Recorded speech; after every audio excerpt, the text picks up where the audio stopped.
Hello warriors. आप सभी का द मॉन्क ट्रेडर इंस्टीट्यूट में स्वागत है। सो जो भी हमने टेक्निकल स्टडी किया है वो ऑलमोस्ट जो है वो डन हो चुका है। अभी जो आपका काम रहेगा वो आपको जो टॉपिक्स पढ़ाए गए हैं यहाँ पे वो मोर देन इनफ है प्रॉफिटेबल होने के लिए।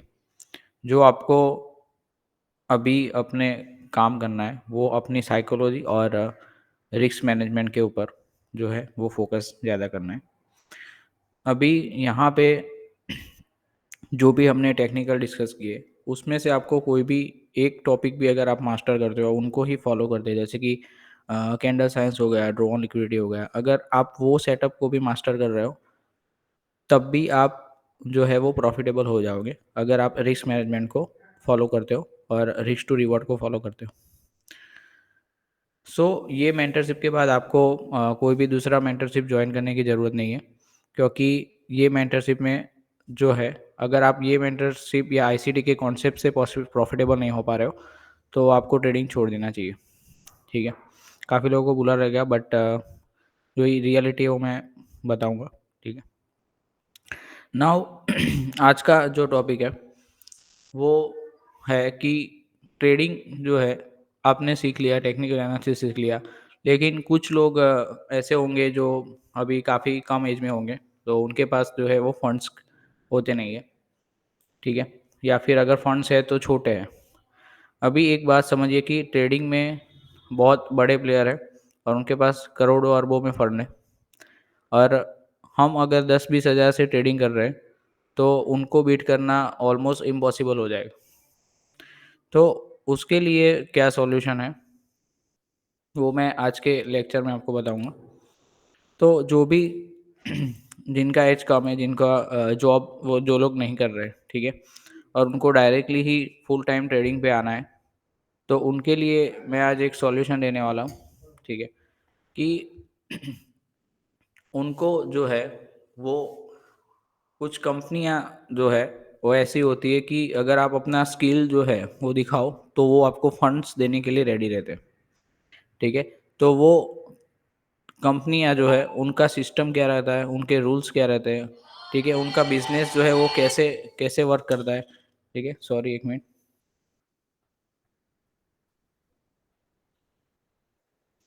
उनका बिजनेस जो है वो कैसे वर्क करता है वो आप ये लेक्चर में देखने वाले हैं। ठीक है, फंडेड कंपनियां जो है वो क्या रहती है वो सबसे पहले हम डिस्कस करेंगे। तो फंडेड कंपनियां मतलब क्या, कि ऐसी कंपनियां जो अपना फंड्स जो है वो स्किल ट्रेडर को प्रोवाइड करती है।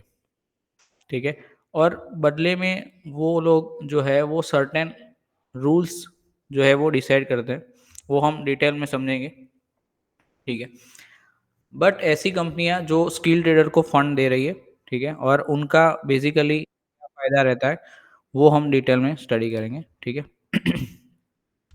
सबसे पहले फंडेड कंपनी जो है वो कैसे वर्क करती है वो समझते हैं। तो फंडेड जो कंपनी रहती है उसमें क्या होता है कि सर्टेन अमाउंट ऑफ फंड जो है उनमें रहते हैं, जैसे कि 10 मिलियन से लेके 100 मिलियन तक की कंपनी रहती है।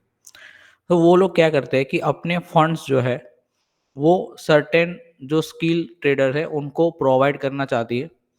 ठीक है, अभी उसमें क्या रहता है कि एक सर्टेन सबको वो लोग फंड नहीं दे सकते, क्योंकि सिंपल सा बात है, अगर उनका सबको फंड देने लगे कि उनका फंड का जो है वो प्रॉब्लम हो जाएगा, और सब लोग स्किल ट्रेडर है कि नहीं वो चकासने के लिए वो लोग एक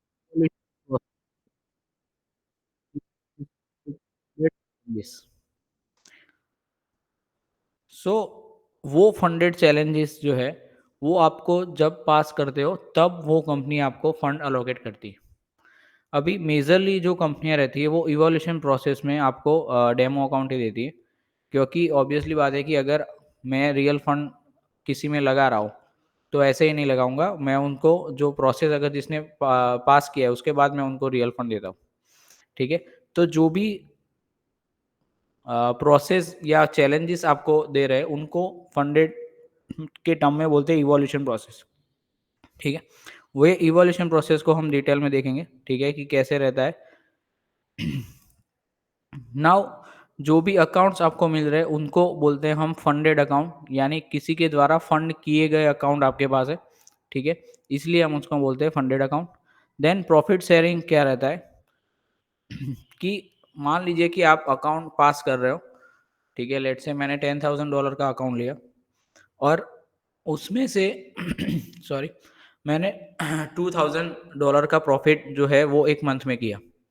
तो कुछ $2,000 का जो आपने प्रॉफिट किया है, उसमें से कुछ हिस्सा आपको वो फंडेड कंपनी को देना पड़ेगा, उसको हम बोलते हैं प्रॉफिट शेयरिंग, ठीक है? एंड लास्ट में जो फॉर कंपोनेंट है, वो रहते हैं रिस्क मैनेजमेंट के रूल। तो ये 4 कंपोनेंट हम डिटेल में जो है वो मैं आपको दिखाता हूँ कि कैसे रहता है, ठीक है?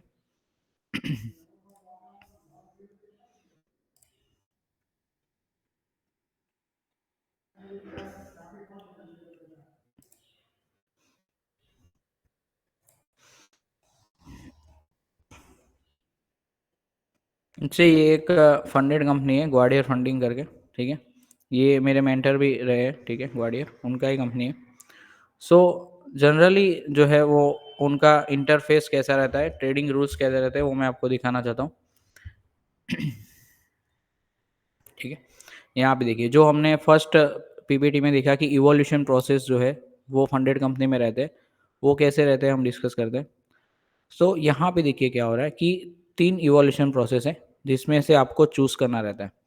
फर्स्ट इवोल्यूशन चैलेंज है उनका, उन्होंने नाम दिया है नाइट चैलेंज। अभी नाइट चैलेंज जो है वो क्या रहता है कि नाइट चैलेंज में आपको एक ही फेज़ में एग्ज़ाम रहता है आपका, ठीक है? और यहाँ पे देखिए ये जो है वो अकाउंट साइज़ है, आपको जितना भी अकाउंट साइज़ सिलेक्ट करना है वो आप कर सकते हो यहाँ से, ठीक है? लेट्स से मैं $10,000 का अकाउंट सिलेक्ट कर रहा हूँ, नाइट चैलेंज सिलेक्ट कर रहा हूँ। सो नाइट चैलेंज में क्या रहता है वो समझते हैं। नाइट चैलेंज में सिर्फ़ आपको एक फेज़ रहता है, ठीक है? यानी कि एक ही फेज़ में आपका एग्ज़ाम रहता है। चैलेंज पीरियड जो है वो क्या रहता है कि अनलिमिटेड, यानी कि फेज़ 1 पास करने के लिए आपका कोई भी टाइम पीरियड या टाइम लिमिट नहीं है। अभी कुछ-कुछ फंडेड अकाउंट रहते हैं, ऐसे रहते हैं फंडेड कंपनियाँ जिसमें वो लोग टाइम लिमिट रख देते हैं, जैसे 30 डे में आपको अकाउंट पास करना होगा, 10 डे में आपको अकाउंट पास करना होगा, तो वो कंपनियाँ लेजिट नहीं है, ठीक है? बेहतर हो कि आप वो कंपनी में पड़े ही नहीं, ठीक है? नाउ नाइट चैलेंज में प्रॉफिट टारगेट क्या रहते हैं 10% के, यानी कि जो भी कैपिटल आपका 10,000 है उसका 10% यानी कि $1,000, तो आपको $1,000 का प्रॉफिट जो है वो करके दिखाना होगा, उनके पोर्टल पे ट्रेड लेना होता है, ठीक है? वो पोर्टल को कनेक्ट कैसे करते हैं वो हम नेक्स्ट लेक्चर में देखेंगे। बट 10% प्रॉफिट टारगेट मतलब कि आपको $1,000 का जो है वो प्रॉफिट अचीव करने करके दिखाना होगा, तब ये फेज़ 1 पास होता है। ठीक है? मिनिमम ट्रेडिंग डेज़ क्या रहता है कि ऐसे लेट्स से आपने 60 दिन लगा दिए ये फेज़ को पास करने में, ठीक है? तो वो 60 दिन में 3 दिन ऐसे होने चाहिए कि जिसमें आप का एंडिंग जो है वो ग्रीन में हो, ठीक है? लेट्स से आपने 3 प्रॉफ़िटेबल डेज़ जो है वो मिडनाइट के, यानी कि रात को 12 बजे के बाद अपडेट होता है। ठीक है? तो ये तो ईज़िली हो जाता है क्योंकि अगर आप 30 दिन में पास कर रहे हो तो 3 दिन तो ऐसे रहेंगे ही। अगर आप पास कर रहे हो तो ऑब्वियसली 3 दिन तो ऐसे रहेंगे ही जो ग्रीन में क्लोज़ होंगे। ठीक है? नाउ इनएक्टिविटी रूल क्या है? तो इनएक्टिविटी रूल जो है वो ऐसा है कि आपको अपना अकाउंट जो है वो 30 डेज़ से ज़्यादा इनएक्टिव नहीं रहने देना है। यानी कि क जो कंसेक्यूटिव यानी कि 30 दिन अगर है, दिए आपको दिए हैं, तो लेट्स से मैंने आप आज ट्रेड लिया, उसके बाद 30 दिन के बाद अगर मैं ट्रेड डालता हूँ, तो वो मेरा 30 दिन का इनएक्टिविटी गिना जाएगा, ठीक है? तो ये भी कोई इतना रील रूल नहीं है क्योंकि मानिए कि 30 दिन तक तो आप ट्रेडिंग एक ट्रेड तो ले ही रहोगे, ठीक है? तो इसमें भी इतना आपको दिक्कत नहीं होगा, ठीक है? नाउ मैक्सिमम डेली लॉस ये काफ़ी इम्पोर्टेंट है। अभी यहाँ पे मैक्सिमम डेली लॉस जो है वो 4% है, यानी कैपिटल का 4%, यानी कि $400, right? So maximum daily loss क्या होता है कि मान लीजिए कि आप आज के दिन ट्रेड कर रहे हो, सो आज के दिन में आपका $400 से ज़्यादा लॉस नहीं होना चाहिए, ठीक है? उसके बाद है मैक्सिमम ओवरऑल लॉस, वो है 6%। मैक्सिमम ओवरऑल लॉस क्या रहता है कि मान लीजिए कि आप ने फंडेड अकाउंट लिया और 6 दिन हो गए, तो वो 6 दिन में 6% से ज़्यादा अगर लॉस हो जाता है, यानी कि $600 से ज़्यादा का लॉस आपको हो जा रहा है, तो आपका फंडेड अकाउंट उड़ जाएगा, ठीक है? मैक्सिमम जो लोग गलती करते हैं, वो यहाँ पे करते हैं मैक्सिमम डेली लॉस का लिमिट जो है वो $400 ही है। तो आपको 1 दिन में $400 से ज़्यादा का लॉस अगर हो जाता है, तो आपका फंडेड अकाउंट उड़ जाएगा, ठीक है? जो फर्स्ट गलती फ्रेशर लोग करते हैं, वो लोग 6% एज़्यूम कर लेते हैं कि मेरा को $600 का लॉस होगा तब उड़ेगा।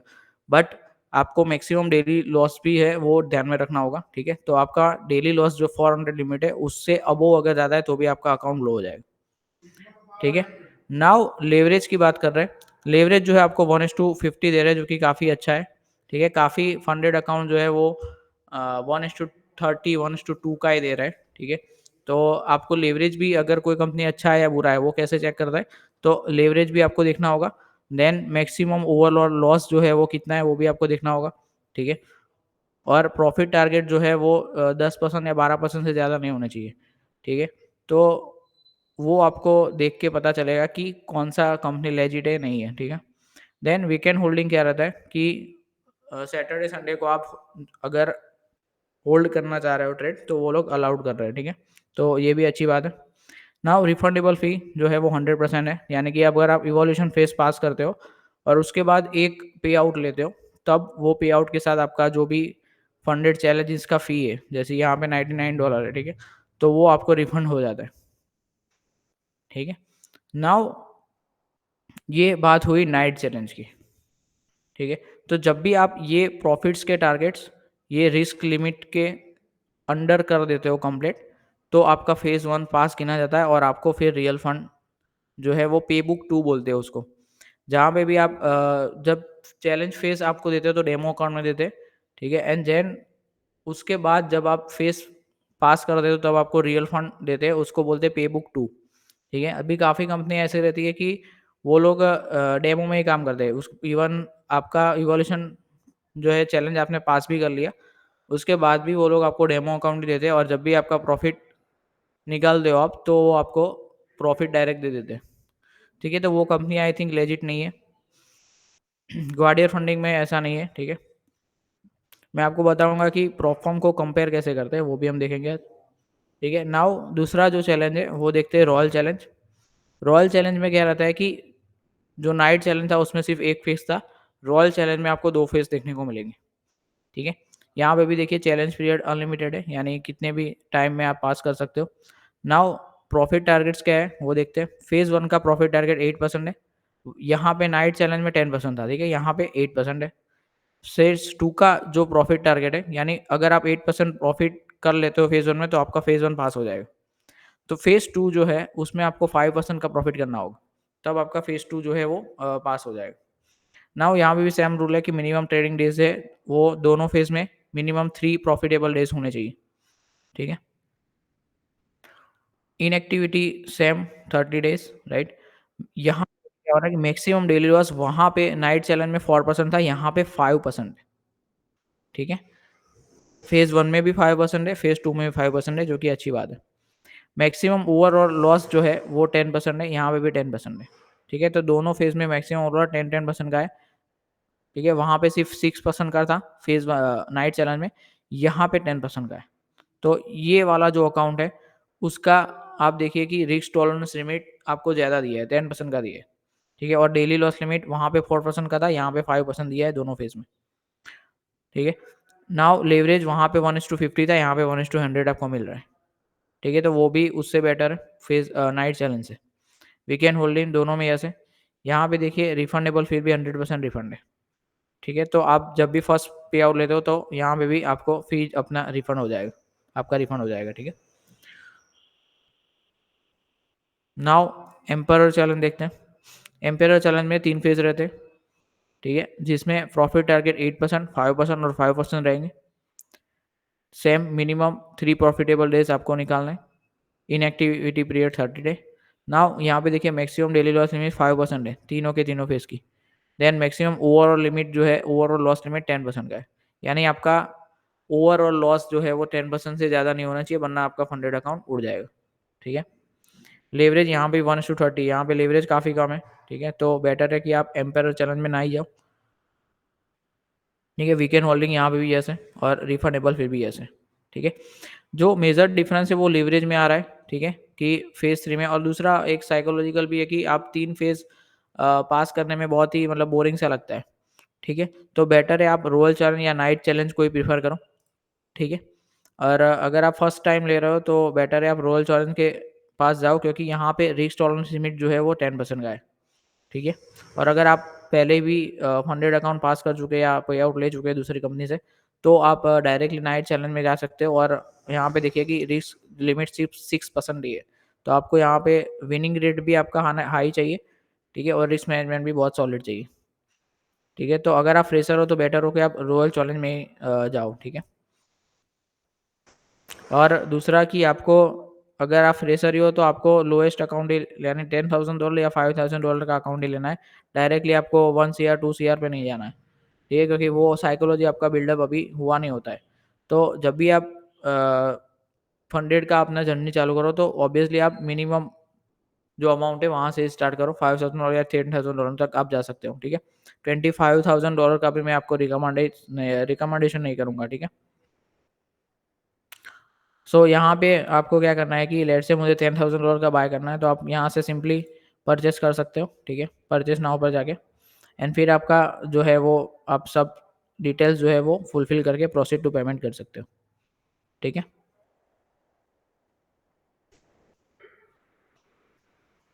दूसरा जो फंडेड अकाउंट में हमने देखे थे कि रूल जो है वो क्या रहते हैं,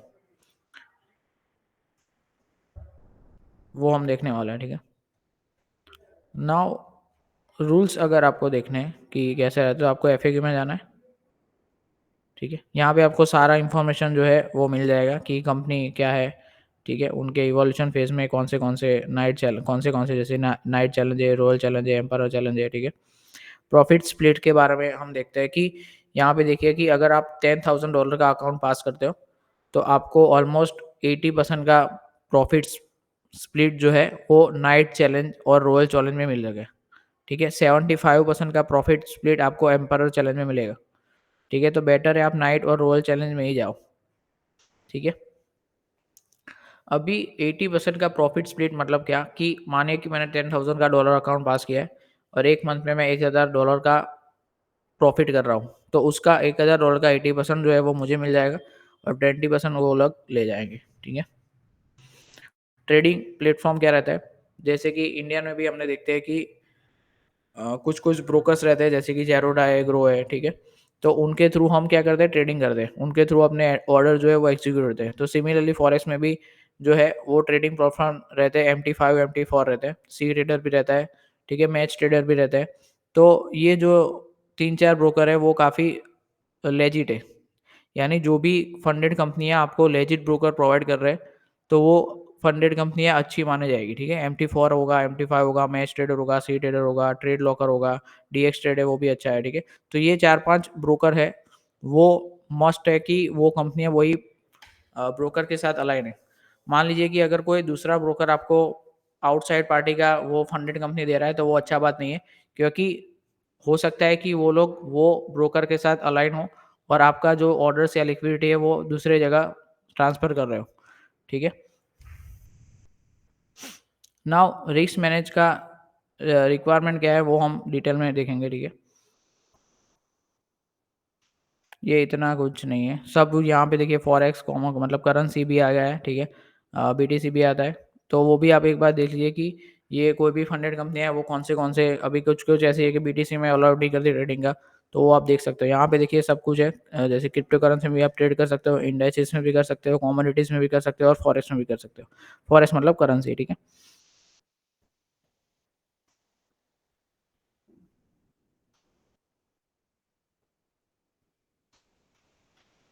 नाउ ये जो कंपनी है, ठीक है, वो आपको कुछ एडिशनल भी देती है, जैसे कि यहाँ पे देखिए मैं दिखा देता हूँ।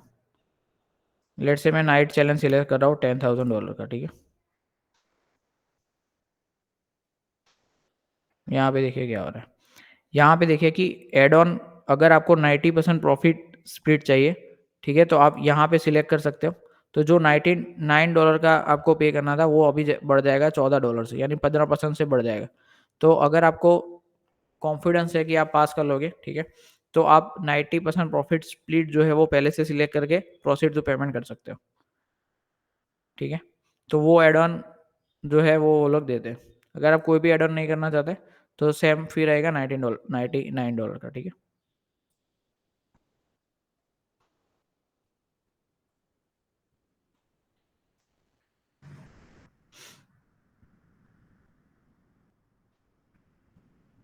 अब देखिए ये कंपनी ने ये पूरा एक्सप्लेन भी किया है कि वो लोग कैसे वर्क करते हैं, ठीक है? सो आप ये रीड कर सकते हो जब भी कोई कंपनी अगर आप चूज़ करते हो ना, वो देख सकते हो आप, ठीक है?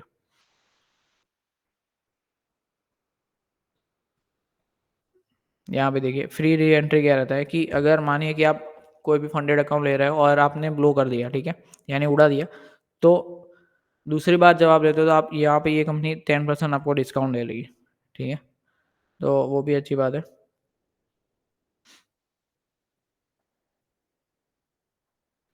यहाँ पे देखिए स्वेप फ्री अकाउंट क्या होता है मैं आपको बता देता हूँ कि जैसे कि आप लेट्स से आप कोई भी करंट या गोल्ड का अगर आप 1 लॉट ले रहे हो, तो उसमें कुछ फ़ीस रहती है जिसको हम स्प्रेड बोलते हैं, ठीक है? तो मान लें कि मैं गोल्ड का प्राइस 100 चल रहा है, तो अगर मैं 100 पे 1 बाय कर रहा हूँ, तो वो लोग मुझे 101 पे दे रहे हैं। तो वो जो बीच का 1 का डिफ़रेंस है, ठीक है? उसको बोलते हैं स्प्रेड। तो वो लोग कुछ ब्रोकर्स है जैसे एमटी5 है, वो कुछ स्प्रेड है वो चार्ज करते हैं, उसको बोलते हैं स्वैप फ़ी, ठीक है? तो जो भी फ़ी वो लोग कलेक्ट करते हैं, उनको अगर आपको नहीं भरना है, नहीं पे करना है, तो आपको जो है वो फ़ीस जो है जैसे कि हमने प्रॉफ़िट स्प्लिट में देखा था कि अगर आपको 90% प्रॉफ़िट स्प्लिट चाहिए, तो कुछ ज़्यादा पैसे 15% जो है वो ज़्यादा फ़ीस पे करनी होती है। तो ऐसे भी आपको स्वैप फ्री अगर अकाउंट लेना है, यानी आपको कोई ब्रोकरेज देना नहीं है, तो भी आप ऐड ऑन कर सकते हो यहाँ पे, ठीक है? जो कि अच्छी बात है। तो स्वैप भी बेसिकली क्या रहता है कि जब भी आप ऑर्डर लगाते हो तो कुछ 1-2 डॉलर जो है माइनस में आपको दिखता है, उसको ही बोलते हैं स्वैप फी। वो ब्रोकर के ऊपर डिपेंड करता है। तो एमटी5, एमटी4 का काफ़ी कम है। तो अगर जो भी फंडेड कंपनी वो ब्रोकर के साथ अलाइन है, तो उसके साथ आप जा सकते हो, ठीक है? नेसेसिटी नहीं है कि स्वैप फ्री अकाउंट ही लेना है, 1-2 डॉलर माइनस होगा तो आपका इतना कुछ जाता नहीं है, ठीक है?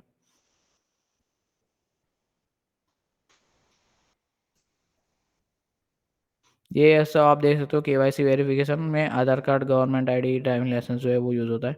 ठीक है, ये जो पास करने के बाद आपको वेरीफाई करना पड़ता है अपना अकाउंट, ठीक है? सेल्फी एक अपलोड करना होता है और एड्रेस प्रूफ जो है वो ऐसा देना पड़ता है आपको, ठीक है?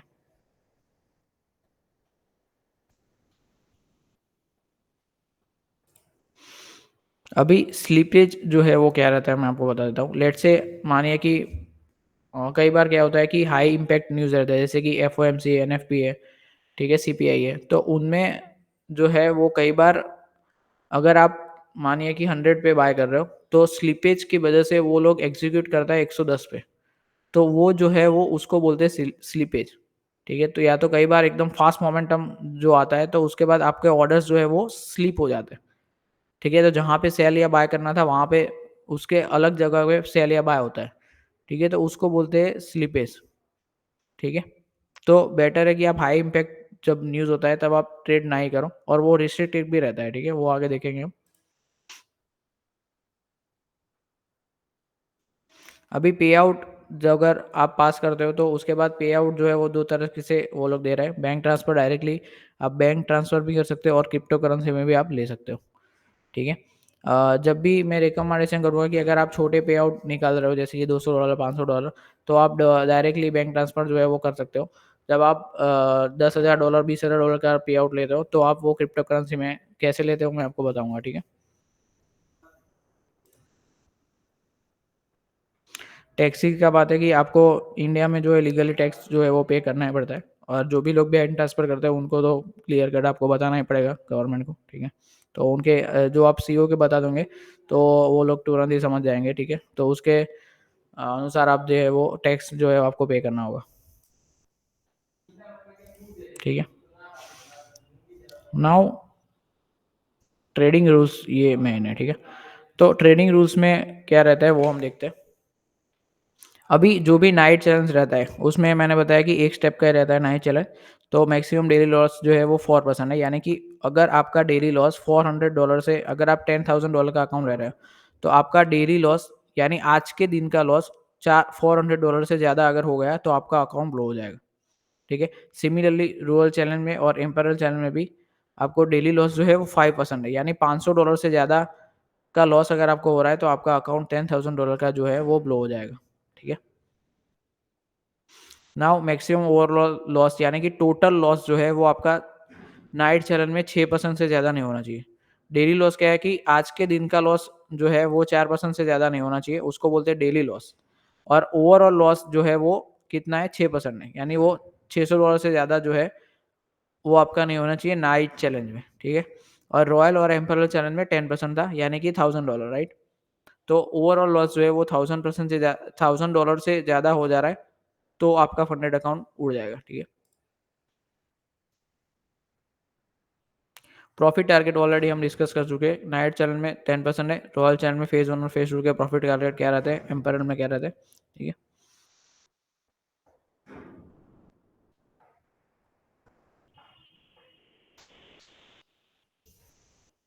मिनिमम ट्रेडिंग डेज जो है वो 3 रहते हैं, ठीक है, वो तो हमने ऑलरेडी देखा है। यहाँ पे टाइम लिमिट कोई भी नहीं है, ठीक है, there is no time limit. Leverage जो ऑफर है नाइट चैनल में यहाँ पे देखिए 1:50 है, और रॉयल और एम्पायर चैनल में 1:100, जो कि काफ़ी अच्छी बात है, ठीक है। अभी कुछ ब्रोकर रहते हैं जो 1:2 या 1:20 30 का लेवरेज देते हैं, तो वो फंडेड कंपनी आप बेटर है कि प्रेफर ही ना करो, ठीक है। यहाँ पे ये भी देख चुके हैं, सारे कॉमोडिटीज वगैरह आप ट्रेड कर सकते हो, ठीक है। हाँ, आर दे यानी ओके एक्सपर्ट एडवाइजर की यहाँ पे देखो, क्यों यहाँ पे कोई भी आप एक्सपर्ट से थ्रू जो है वो ट्रेड नहीं कर सकते। या फिर एच एफ टी क्या रहता है, हाई फ्रीक्वेंसी ट्रेडिंग। अभी एच एफ टी क्या रहता है, एक बात समझिए, अगर मैं लेट्स से कि फॉरेक्स अगर मुझे बिग मोमेंटम है, वो मैं हाई लॉट में मार देता हूँ। जैसे कि मानिए कि मैंने 10 लॉट ले लिए गोल्ड के, ठीक है, और थोड़ा-सा मोमेंटम मेरे साइड आया, मैंने तुरंत एग्ज़िट कर दिया। फिर से मैंने 10 लॉट ले लिए और थोड़ा-सा मोमेंटम आया, मैंने एग्ज़िट कर लिया। तो उसको बोलते हैं हाई फ्रीक्वेंसी ट्रेडिंग, ठीक है? तो वो यहाँ पे अलाउड नहीं है। यानी कि स्कैल्पिंग जो है वो अलाउड नहीं है, कि आप तुरंत ही बाय सेल छोटे से टाइम फ्रेम में आप बाय सेल हाई लॉट पे नहीं कर सकते, ठीक है? और वो ऑब्वियसली गैम्बलिंग की तरह जो है वो बिहेवियर आपका हो जाएगा, और वो मैं प्रेफरेबल भी हम नहीं करते, ठीक है? तो अगर आप 10 मिनट में मानिए कि आपके 10 4-5 ऑर्डर है जो बाय सेल आप कंटिन्यूअसली हाई लॉट पे कर रहे हो, तो उसको एचएफटी बोलते हैं, हाई फ्रीक्वेंसी ट्रेडिंग, जो कि अलाउड नहीं है, और वो कोई भी फंडेड कंपनी अलाउड नहीं करती है, ठीक है?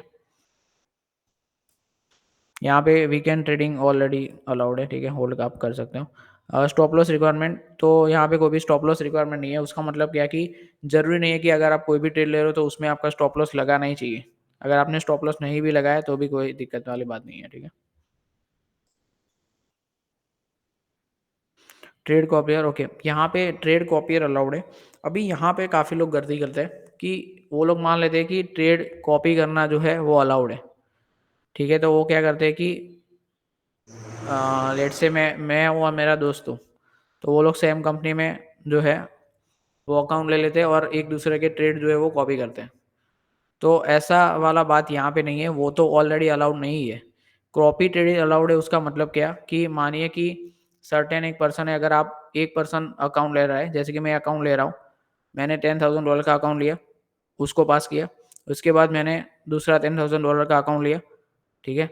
तो वो और उसको भी पास कर लिया, ठीक है? तो वो जो 2 अकाउंट है उसमें मैं सेम ट्रेड मार सकता हूँ, उसमें मैं कॉपी ट्रेडिंग कर सकता हूँ। ऐसा नहीं है कि आप 2-3 अकाउंट पर पर्सन जो अलग-अलग पर्सन ले रहे हैं और उसको ट्रेड कॉपी कर ले, वो अलाउड नहीं है, ठीक है? तो ये आपको ध्यान रखना है, आप सेम अकाउंट सेम पर्सन पे जो है वो कॉपी ट्रेडिंग अलाउड है। यानी अगर आपके ही 4-5 अकाउंट है, उसमें अगर आप सेम ट्रेड ले रहे हो तो वो अलाउड है। बट अगर डिफरेंट डिफरेंट पर्सन अकाउंट ले रहे हैं उसमें कॉपी ट्रेडिंग अलाउड नहीं है, ठीक है। तो ये आपको देखना होगा। कमीशन क्या रहता है वो तो उतना इफेक्ट नहीं करता है। नाउ रिस्क मैनेजमेंट के क्या रहते हैं वो देखते हैं। अभी कोई भी प्रॉप फर्म रहते हैं, ठीक है, वो लोग स्कैल्पिंग को अलाउड नहीं करते। यानी जैसे कि मैंने बताया कि आप हाई लॉट मार के 10 मिनट में बाय सेल के अकाउंट अगर आपने पास कर दिए, ठीक है, तो वो आपका रिस्क मैनेजमेंट में नहीं गिनाया जाएगा। यानी वो अकाउंट अगर आप पास भी कर लोगे तो भी वो लोग आपको रियल फंड में शिफ्ट नहीं करेंगे, ठीक है। तो ये आपको देखना है कि स्कैल्पिंग आप ना ही करो, ठीक है। और वो भी हमने अपना मेंटरशिप में कभी भी स्कैल्पिंग जो है वो मैंने रिकमेंडेशन नहीं किया है, ठीक है। तो अगर 1 मिनट में टाइम फ्रेम में अगर आप ट्रेड कर रहे हो तो वो भी अगर आप ट्रेड कर रहे हो तो आपका रिस्क लिमिट फिक्स रहना चाहिए। जैसे कि अगर $10,000 का अकाउंट है तो उसमें अगर आप 0.51% का रिस्क ले रहे हो तो वो ठीक है, ठीक है। बट ऐसा नहीं कि आप एक ही ट्रेड में पूरा कैपिटल लगा रहे हो, ठीक है, और अकाउंट पास कर रहे हो, तो वो गिना नहीं जाएगा क्योंकि वो रिस्क टॉलरेंस के अगेंस्ट हो जाएगा, ठीक है। तो 1 मिनट में ट्रेडिंग करने करने का मैं अगेंस्ट नहीं हूँ, बट आपका जो रिस्क है वो सेम रहना चाहिए, 0.5 या 1%, मैक्स टू मैक्स 2%, ठीक है। ऐसा नहीं कि आप एक ही ट्रेड में पूरा कैपिटल लगा रहे हो और हीरो जीरो खेल रहे हो, ठीक है, वो तो वैसे भी अलाउड नहीं है। दूसरा, कुछ लोग ऐसा करते हैं कि मैंने मानिए कि एक ट्रेड लिया बाय साइड पे पूरा कैपिटल लगा के, ठीक है, और मुझे लग रहा है कि वो अभी मेरा जो डिसीजन है वो गलत है, तो वो तुरंत ही वो एग्जिट करके दूसरा तुरंत ही सेल साइड उतना ही पोजीशन ले रहा है, तो वो भी अलाउड नहीं है, ठीक है। तो ऑब्वियसली वो अगर आप कर रहे हो तो आप गैम्बलिंग कर रहे हो, ठीक है। माने कि मैं 10 लॉट बाय कर रहा हूँ, उसके बाद मुझे पता चला मेरा डिसीजन गलत है, मैं 20 लॉट उसके अगेंस्ट जाके फिर से सेल कर दे रहा हूँ, तो वो एज अ गैम्बलिंग एक्ट किया जाएगा, तो वो भी अलाउड नहीं है, ठीक है। तो वो आपको ध्यान में रखना पड़ेगा। आईपी रूल क्या रहता है वो देखते हैं। आईपी रूल में बेसिकली क्या रहता है कि अगर आप इंडिया के रेसिडेंट हो तो आप इंडिया में रह के ही ट्रेड कर सकते हो। ऐसा नहीं कि आप मानिए कि मेरा दुबई में कोई रिलेटिव है जिसको बहुत अच्छे से ट्रेडिंग आ रहा है, तो मैं उनको बाय करके दे दूँ और वो वहाँ से ट्रेड करेगा, तो वो आईपी जो है वो चेंज हो जाएगा, ठीक है। तो बेसिकली आईपी रूल जो है वो आप सेम कंट्री पे, या अगर आप मानिए कि इवोल्यूशन फेज में गुजरात से ट्रेड कर रहे हो तो आप गुजरात में रह के ही ट्रेड करो तो अच्छा रहेगा, ठीक है। अगर आपको चेंज करना है तो आपको उनको प्रायरली बताना होगा कि मैं कंट्री चेंज कर रहा हूँ, ठीक है, तब जाके वो लोग अलाउड करते हैं, ठीक है। और वो लोग प्रूफ भी मांगते हैं जैसे कि प्लेन का टिकट हो गया, पासपोर्ट हो गया, ठीक है। सो अगर आप सोच रहे हो कि मैं किसी को अगर अच्छा ट्रेडिंग आ रहा है तो मैं उसको फंडेड अकाउंट बाय करके दे दूंगा और वहां से वो ट्रेड करेगा, तो वो भी अलाउड नहीं है, ठीक है। वीपीएन देख, वीपीएन वर्चुअल प्राइवेट नेटवर्क पे आप ट्रेड कर सकते हो, वीपीएन चालू ऑन रख के भी आप ट्रेड कर सकते हो, ठीक है, उसका कोई दिक्कत नहीं है। न्यूज़ ट्रेडिंग रूल्स जो है वो क्या रहता है, जैसे कि मैंने बताया कि हाई इम्पैक्ट न्यूज़ जैसे कि एफओएमसी है, सीपीआई है, एनएफपी है, उनके 2 मिनट पहले और 2 मिनट बाद आप ट्रेड नहीं कर सकते। जैसे कि मानिए कि सीपीआई 7 बजे है तो 6:58 और 7:02, यानी कि 2 मिनट, 7 बजे के 2 मिनट पहले और 2 मिनट बाद आपके कोई भी ऑर्डर एग्जीक्यूट नहीं होने चाहिए। अगर आप पहले से पोजीशन बना के रखते हो तो वो ठीक है, बट उसके 2 मिनट पहले या बाद जो है वो आपको अलाउड नहीं है, ठीक है, ट्रेड ऑर्डर्स प्लेस करने का, ठीक है। सो अगर आप मानिए कि 2 मिनट पहले या बीच में आप अपने ऑर्डर्स लगा रहे हो और प्रॉफिट करते हो तो वो प्रॉफिट कंसीडर नहीं होगा, इवोल्यूशन फेज में भी कंसीडर नहीं होगा, और उसके बाद अगर आप फंडेड पास भी कर लेते हो तो भी वो लोग प्रॉफिट नहीं स्प्लिट करेंगे, ठीक है, अगर आप हाई इम्पैक्ट न्यूज़ पे प्रॉफिट बना रहे हो तो। और लॉस होता है तो वो अपने पे आता है, जैसे यूज़र जो भी हाई इम्पैक्ट ट्रेडिंग पे अगर आपने ट्रेड किया और लॉस हो गया तो वो लॉस आपके ऊपर आएगा, ठीक है। और प्रॉफिट अगर होता है तो वो लोग कंसिडर नहीं करेंगे। अगर आप मानिए कि बार-बार हाई इम्पैक्ट ट्रेडिंग को जो है वो ये रूल जो है वो ब्रीच कर ले तो वो लोग आपको वार्निंग मेल भी देते हैं, ठीक है। तो वो वार्निंग मेल आपको एक बार देंगे, ठीक है, और बार-बार अगर रिपीटेशन होगा तो आपको टर्मिनेट भी कर सकते हैं, ठीक है। तो ये आपको देखना होगा। और ऐसे भी हम देखते हैं फॉरेस्ट फैक्टर में कौन से न्यूज़ है, ठीक है, तो उतना इम्पैक्ट हम पे नहीं होगा ये रूल का, ठीक है। बट आपको देखना होगा कि कौन से डे पे कौन सा न्यूज़ ट्रेडिंग है, ठीक है? कौन सा न्यूज़ है, तो उसके हिसाब से आप ऑलरेडी अलर्ट हो गए, ठीक है? बाकी सब ठीक है। मेजरली ये सब जो रूल मैंने आपको बताए, वो अगर आप सर्टेन रिस्क मैनेजमेंट फॉलो करते हैं, जैसे कि मैं आपको बताऊंगा अगले लेक्चर में कि रिस्क मैनेजमेंट प्रॉपर्ली कैसे करना है, तो अगर आप वो फॉलो करते हो तो कोई भी दिक्कत नहीं आता है, ठीक है? और वो ऑलरेडी जो है वो सभी रूल्स को जो है वो ब्रीच, कोई भी रूल आपका ब्रीच भी नहीं होगा, ठीक है? लेकिन वो रूल जो है वो फॉलो करने में आपको डिसिप्लिन दिखाना होगा, ठीक है? अभी फंडेड अकाउंट से कौन सा अच्छा है, कौन सा बुरा है, वो कैसे डिसाइड करते हैं, तो उसके लिए एक साइट मैं आपको बताता हूँ, वो है परफॉर्म मैच, ठीक है? सो जब भी आप ये performmmatch.com ओपन करेंगे, तब आपको यहाँ पे सारे परफॉर्म के कौन सा अच्छा है, कौन सा बुरा है, कि कौन सा परफॉर्म, कौन सा कितना जो है वो फंड यूज़ करता है, वो भी आपको कितना पे आउट उन्होंने दिया है, वो भी आपको यहाँ पे दिख जाएगा, ठीक है? यहाँ पे देखिए,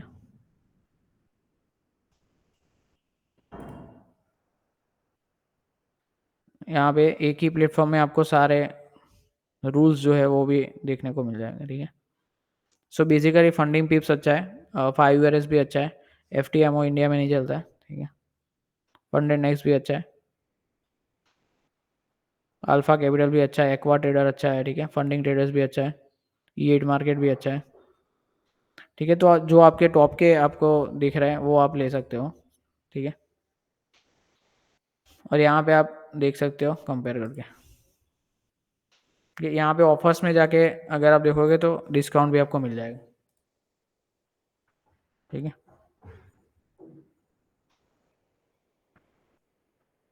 सो ये एक ही साइड पे आपको सारा चीज़ देखने को मिल जाएगा, ठीक है? तो ये यहाँ से भी आप सिलेक्शन कर सकते हो।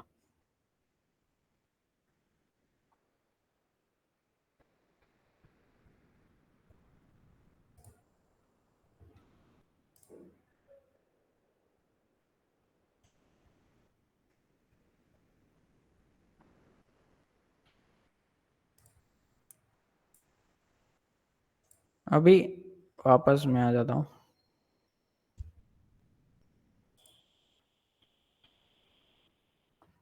सो ये चारों जो है हमने देखा कि इवोल्यूशन प्रोसेस क्या रहता है, फंडेड अकाउंट जो है वो कैसे वर्क करता है, प्रॉफिट शेयरिंग क्या रहता है, और रिस्क मैनेजमेंट के रूल क्या रहते हैं, ठीक है?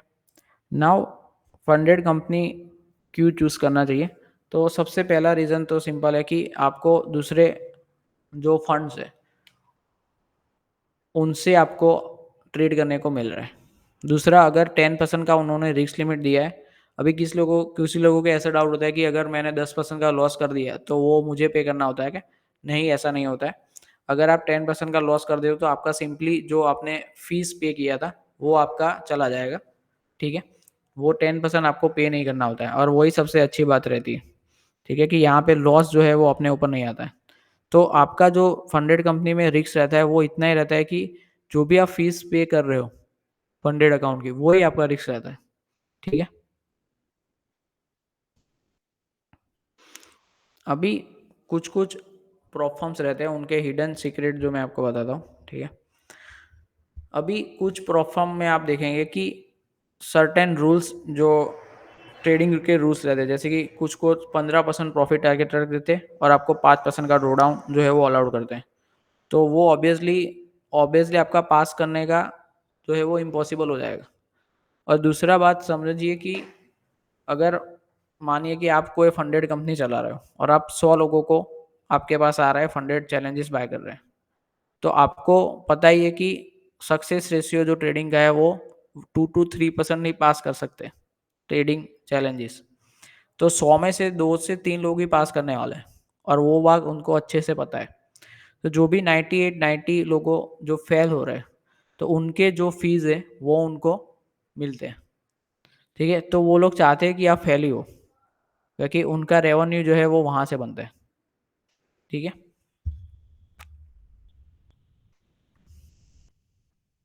अभी जैसे कि हमने देखा कि टाइम लिमिटेड चैलेंजेस, यानी कुछ लोग बोलते हैं कि आपको 30 डे में ही पास करना है, तो वो अच्छी बात नहीं है, वो आप बेटर है कि वो प्रॉफ़र्म के साथ आप काम मत करो। नाउ ये कह रहा था, देखते हैं price manipulation and delayed execution. अभी जैसे कि मैंने बताया कि कुछ-कुछ प्रॉफ़र्म रहते हैं, उनके खुद के ब्रोकर्स जो है वर्चुअल ब्रोकर रहते हैं। तो वो लोग क्या करते हैं कि मान लीजिए कि कस्टमर आ रहे हैं और वो लोग वर्चुअल ब्रोकर जो है वो उनके साथ उनका टाई अप रहता है, ठीक है? तो वो प्राइस मैनिपुलेशन कर सकते हैं क्योंकि उनका ब्रोकर ही खुद अपना ब्रोकर है उनका, ठीक है? तो बेटर है कि जो भी प्लेटफ़ॉर्म लेजिट ब्रोकर जैसे कि MT4 है, MT5 है, मैच ट्रेडर है, ठीक है? सी ट्रेडर है, ट्रेडर लॉकर है, ये अगर आपको प्रोवाइड कर रहे हैं, तो वो ब्रोकर है, वो मैनिपुलेशन नहीं करते, ठीक है? तो उनके जो प्लेटफ़ॉर्म वो ब्रोकर आपको प्रोवाइड कर रहे हैं, उनके पास ही आप जाइए। वरना क्या है कि वो लोग खुद प्राइस मैनिपुलेशन करते हैं और आपका स्टॉप लॉस या लिक्विडिटी के ऑर्डर्स जो है वो ब्रोकर को देते हैं और वो खुद लिक्विडिटी जनरेटर बनते हैं, ठीक है? तो वो लोग बेसिकली अगर वर्चुअल ब्रोकर है उनके पास, तो वो लोग सारा डेटा जो है वो ब्रोकर को देते हैं और आपका लिक्विडिटी है वो टारगेट करते हैं, ठीक है?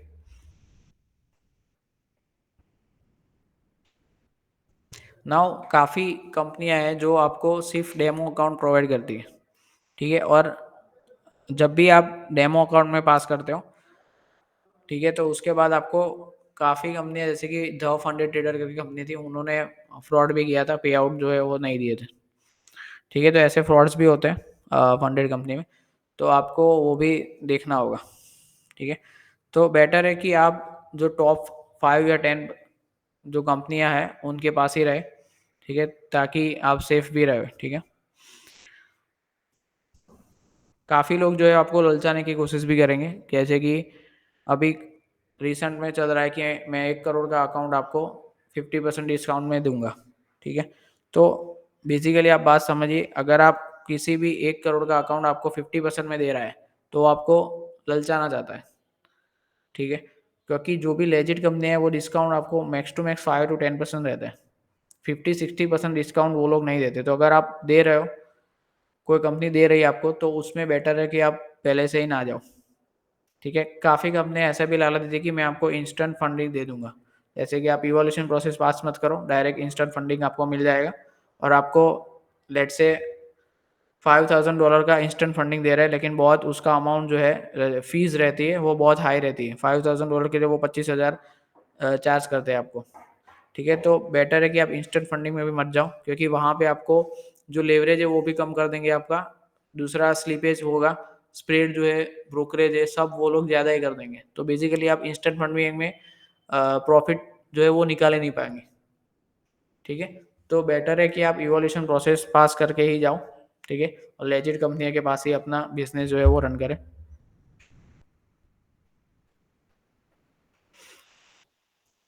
अभी जो प्रॉफिट स्प्लिट की हमने बात की थी कि 80% 90% स्प्लिट वो लोग देते हैं।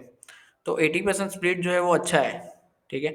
बट मेजरली रियलिटी ये है कि काफ़ी लोग जो है वो प्रॉफिट स्प्लिट तक पहुँच ही नहीं पाते, ठीक है? जैसे कि कुछ लोग ऐसे भी है कि फंडेड पास कर लिया, उसके बाद भी वो 1 हफ्ते में उड़ा देते हैं फिर से, ठीक है?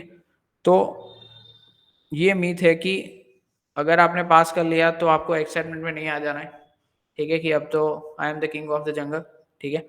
ऐसा फ़ील नहीं करना है, आपको अपने रिस्क मैनेजमेंट जो है वो फिर से आपको फ़ॉलो करने ही होते हैं, पास करने के बाद भी, ठीक है? उल्टा पास करने के बाद आपको ज़्यादा केयरफुल होना है, ठीक है? सो ये पर्टिकुलर जो ट्रैप है उनका, उससे कैसे निपटा जाए, वो हम नेक्स्ट लेक्चर में देखेंगे रिस्क मैनेजमेंट के थ्रू, ठीक है?